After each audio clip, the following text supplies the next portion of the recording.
Hey guys, it's Katie. Welcome back to my channel. Today I'm going to be answering all of your questions. So on my I'm publishing a book announcement video, I asked you guys to send in some questions for a Q&A, so thank you so much to everyone who sent in a question for me. I got quite a few of them and a lot of them were really similar, so I'm going to try and answer as many as I can and probably combine a lot of the similar ones together just for the sake of time. But yeah, let's just jump straight into it. So the first question I have is, do you have any tips for people looking to write their own novel or poetry collection? I get a lot of questions like this just asking for writing advice, and honestly when it comes to writing advice, everyone's gonna give you their own advice, and my number one piece of advice is don't listen to anyone who tries to give you writing advice. Everyone's process is different. You're not gonna find success the way anyone else did. You're gonna find your own way to success, and you're gonna find different things that work for you that no one else has done or that don't work for other people. Writing is such a personal thing. You just have to do trial and error until you find what works for you. With that said though, I can tell you what worked for me. The number one piece of advice I can give you is to finish it, whatever you're working on, whether it's a novel or a poetry collection. Don't like stop halfway through to edit the beginning part or set it down for a couple months and come back to it. Like, try and get a rough draft down all the way through. Just trust me, if you stop for any reason, you're just not gonna finish it. And you can edit a crappy first draft, but you cannot edit a blank page, so just get it done. And another thing I can tell you is learn to embrace your failures, which I don't necessarily find these as failures, but I don't really talk about writing a lot, so you guys might not know this, but I've written at least 9 completed novels and then like 1,000 incomplete ones. And the first one that I ever thought was like, oh, this is the one I'm gonna publish, was when I was 16, and that was also the first time I ever tried like getting an agent and querying and like actually thought this was gonna be the book that got published. And obviously that didn't happen, and I was convinced this was the book, this was the best thing I'd ever written, because at the time when I was 16 that was the best thing I'd ever written. But then the novel I wrote when I was 17, that was better, that was suddenly the best thing I'd ever written, and I queried, and this time I didn't just get a bunch of form rejections, I got sample page requests and I got personalized rejections. And then the novel I wrote when I was 18 got full manuscript requests and things like that. So just because one thing doesn't work out, you learn so much from everything that you write, and you learn different lessons from different pieces, and you get better every single time. So don't get too like married to the idea of this is the book, this is the one that's gonna get published, and then waste 10 years working on it. If it's just like not meant to be the book, then move on to the next one, because I promise you're gonna write better things, you're gonna keep writing. And yeah, the next question I have is, what is your favorite part about the writing process? I don't know if I have a favorite part, because I feel like I like different parts for different reasons. The initial brainstorming part is really exciting, because that's when you first get this new idea and you're so excited about it, and you're just like throwing all these ideas out there, and it's just this pure innocent bliss. And then as you're drafting the book, you lose that excitement and you're like, oh, I'm a terrible writer, and it gets hard. But that's also really fun because you're creating something out of nothing. And then the editing process is so frustrating, but it's also so fun because you're watching your work become better, but you're also just like, I've read this book 10 times, I don't want to read it again. So I feel like every part of the process has good and bad parts to it. I think if I had to pick a favorite part of the process, I think it's when I get feedback from other people. When I get like beta readers or critique partners and they help me with the book, just seeing someone else's perspective on something that I've been so close to for so long. It's really hard. It's really hard to give out something so personal to other people, and it's also hard to hear criticism for it, but it also always makes for a better story or a better book. And it's always just really interesting to see what other people find in your book or point out that you hadn't seen yourself. So the next question I have are, there's actually two questions. What inspired you to publish your book, and are you planning on writing other books, perhaps not poetry? Okay, so this book particularly is a collection of poetry about a toxic, abusive relationship that I was in, and kind of how I grew as a person coming out of that. So that's what inspired this book. As far as what inspired me to publish it, I've always wanted to publish a book, and this is just the one that I kind of had a gut feeling with. I was like, I'm really proud of this, and I really like this. And I'd gotten so much feedback on this particular poetry because I used to post it on Instagram, and so many people loved it, and so many people sent me messages or left me comments saying like, this helped me, like I really needed to hear this, it was really good to know that someone else went through the same thing, and just to know that this was something more than just a story that was entertaining, it was something that was helping other people and other people were relating to it. That was just so nice to hear, and that made me want to share it with people more so than anything else I'd ever written. And are you planning to write any other books?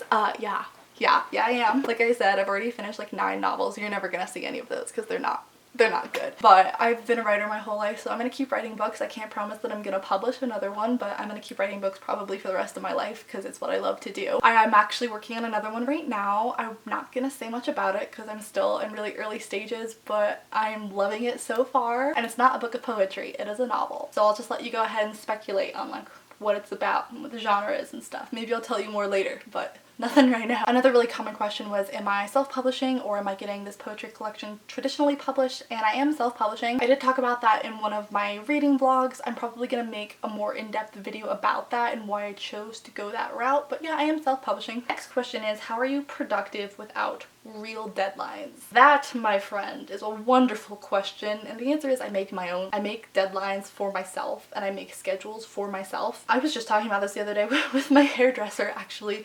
I'm someone who like strives off of being busy and having a schedule, and so I make like to-do lists for myself every day. I have a schedule for myself every day. So like having that like free weird space where you like don't have deadlines or you like don't have a set schedule, like that does not work for me. I have to make one for myself. The next question is, what kind of classes have you taken for your major? So I am a creative writing major and a sociology minor. I actually like changed my mind about what I was gonna major in a million times at the beginning. So when I was like a freshman and a sophomore in college, I took a lot of random classes because I thought I was interested in that field, but I didn't end up being interested in it. Like I took criminal law classes, I took archaeology classes, like really random things. But as far as like for my major, I take like a mixture of literature classes. So I took like a class on like British literature and kid literature and things like that. And then actual like creative writing workshop classes. So I have to take like poetry workshops and fiction workshops. I took a screenwriting class, stuff like that. And then for sociology, I don't know what to tell you. I took an intro to Soc class. I have to take like a methods class. I took a really cool class on like hookup culture and like online dating and dating apps and kind of how romance and family and stuff has changed in our society. That was a really interesting class. I did take a class on like social inequality and stuff like that. I love my minor almost as much as I love my major. It's so cool. You should definitely take a sociology class. And the next question is, are you in college? Yeah, I'm about to be a senior in college.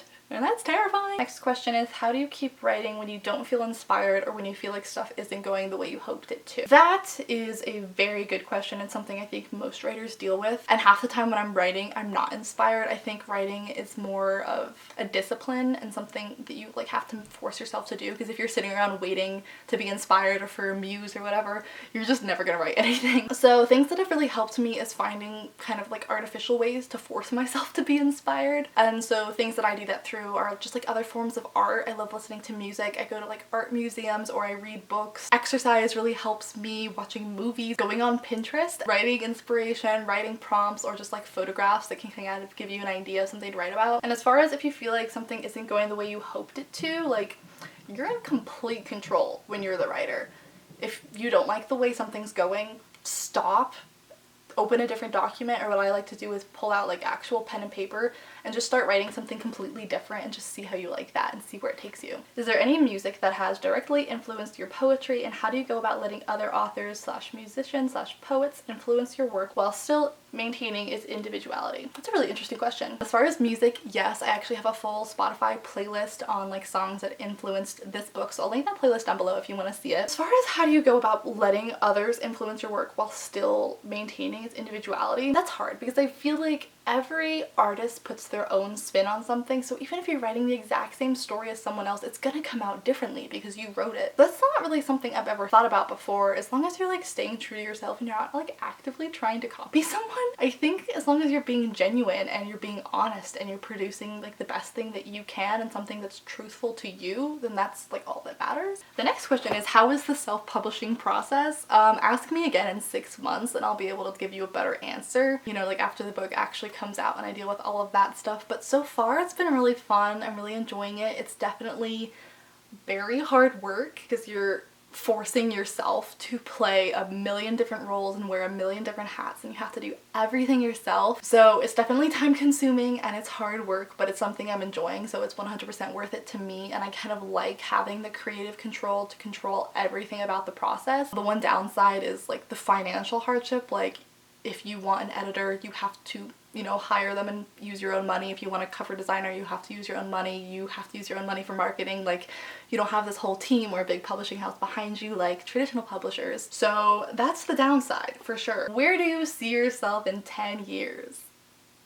Jesus, I'll be 31? I like don't even want to think about that. I'm gonna be in my 20s forever. Like, no. That's really hard, because if you'd asked me like 10 years ago, where do you see yourself in 10 years? I'm in a completely different place than I thought I would be. And I feel like where I want to be and what I want to do changes like daily, so I have absolutely no idea. I think in 10 years, I just hope I'm still writing and I'm still enjoying it. I'm hoping I'll still be making videos because this is something that's really fun for me. I'm hoping I'll travel some more because traveling is something I've absolutely loved having the opportunity to do. I don't know. You're making me think about the future and I don't like it. Okay, so the next question is, have you ever thought you would be having subscribers or fans from different parts of the world like myself? I'm from India. Hey, that's awesome. Actually, yeah, there's this cool feature in the Creator Studio where it like shows you where your views and subscribers are coming from. So from the beginning, when I first started this channel, I could see if people were watching my videos from different countries, and that was one of the most exciting things when I first started, was just seeing like, oh, someone in Canada just watched me, oh, someone in Indonesia just watched this, oh, someone in Sweden just saw this. Like, it's just so bizarre to think that me sitting in my room in front of a camera is reaching people so far away from me. That's just one of the coolest things. This person wants to know, when did you start looking for a publisher? How involved are they in the process? Did you start sending them drafts before you finished the book, etc.? Even though I am self-publishing this book, I think I can answer this question because I have done this with my previous books, even though it didn't work out. Yeah, you should definitely have a finished draft before you approach a publisher, and if you're looking for a novel or a work of nonfiction or something that's usually traditionally published, you should contact an agent or an editor first, and you probably shouldn't go towards the publisher directly. Like, you can, but then you'll be in the slush pile and the odds of them looking at your book are very, very slim. Your best route is getting an agent if you're trying to go with the traditional publishing route. What made you decide to go with poetry versus a novel or a series? That was pure chance. This is the first time I've ever written a poetry collection. I've written like 9 novels. I've said like 3 times. It's kind of getting annoying. I started out as like a personal project. I've always been like really into writing to kind of help just like figure out what I'm feeling and like get through things. And so this project just started out as me like writing poetry to kind of cope with what was going on, and then this went on for 2 years, so I had like so much material that I ended up being able to make a book out of it. So it just, this situation felt more authentic with poetry rather than prose. Oh my god, I lost my spot. What question was I on?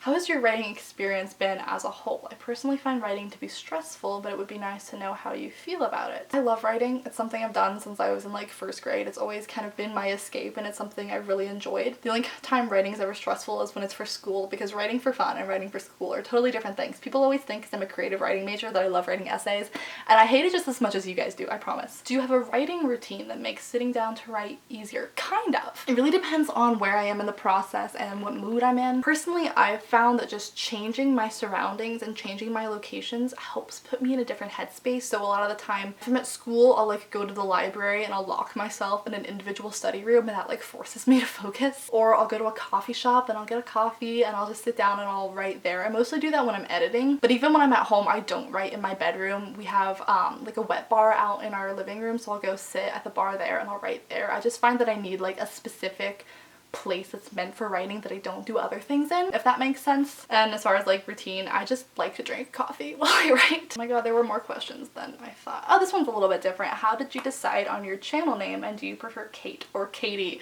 I know this must be so confusing. I've been getting this for years, ever since I started this channel. How did you go about deciding the channel name? I actually don't know. It's the first thing that popped into my head, and I kind of liked it because it rhymed, so it just like popped up. I have no idea where it came from. And do you prefer Kate or Katie? My name is Katie. I go by Katie. I know because of the channel name, everyone thinks my name is Kate. So everyone who ever emails me calls me Kate, or anyone who ever talks to me on here calls me Kate. And like, that's fine. My family calls me Kate sometimes, so it's not like totally out of nowhere. But if like we were in person and you were talking to me and someone like said Kate, I would not respond because I wouldn't think you were talking to me. I go by Katie like 99% of the time. The next question is, what poets inspire you? So this changes all the time. I think the reason why I started writing this book in poetry form was because I was super into reading poetry at that time. There's like the classic poetry people that I really like I really like Emily Dickinson. But if we're going off modern poetry, because that's the kind of poetry that I wrote in this book, I really liked Rupi Kaur and Amanda Lovelace, and at the time I liked R.H. Sin. My opinion on him has completely completely changed. I no longer like his books, but if you like watch my poetry recommendation video, I like talk about him as my favorite poet, and it's just like, oh, I cringe now because I'm like, no, he's not, Katie, you're lying. But yeah, I've actually read a lot of self-published poets just because that's kind of where the majority of the poetry books are, and I've really liked those. If you want 2 good poetry book recommendations, I really liked Neon Soul by Alexandra L. and Stuff I've Been Feeling Lately by Alicia Cook. This question is, why are you such a queen? Oh, this is a good question for writers. What advice do you have for someone who is just itching to write but isn't liking or feeling passionate about any of the ideas coming to mind?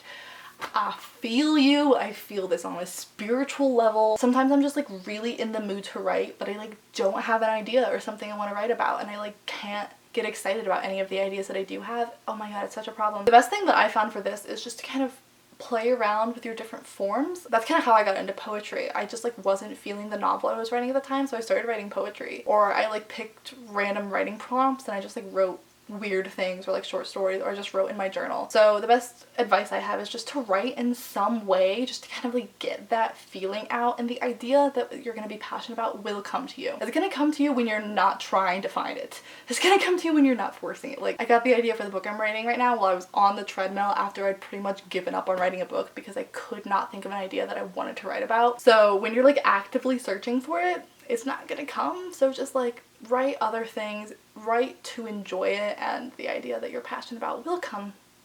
It'll come at an inconvenient time, but it will come. How long have you been thinking about writing your book of poetry? I didn't even know this was gonna be a book of poetry when I first started writing it, so I didn't even think I started thinking about it as a book until halfway into it. But I started it about 2 years ago. For someone who doesn't read a lot of poetry, would this be a good starter book? I really enjoyed your poem videos, so I'm super excited for your book. Thank you. I don't really know how to answer that. I don't really know how to tell you like, yeah, this is perfect for you, you're gonna love this book. Like, obviously I hope you love this book. I do think it is like beginner friendly because it's that more modern poetry style, which I think is a lot more accessible for people who don't like poetry. That's how I got into poetry, so for that reason I feel like it's a good starter book, but I feel like you have to be the judge of that. And the last question I'm gonna be answering today, because my memory card has already like filled up and yelled at me and I had to delete some stuff twice, is who is your favorite non-bookish YouTuber? That's really interesting. Actually, I watch a lot of non-bookish YouTubers. The first one that comes to mind is Kayla Nicholson. I really like her. I just really like her like vibe. Like, she's super positive and uplifting, and I just like agree with a lot of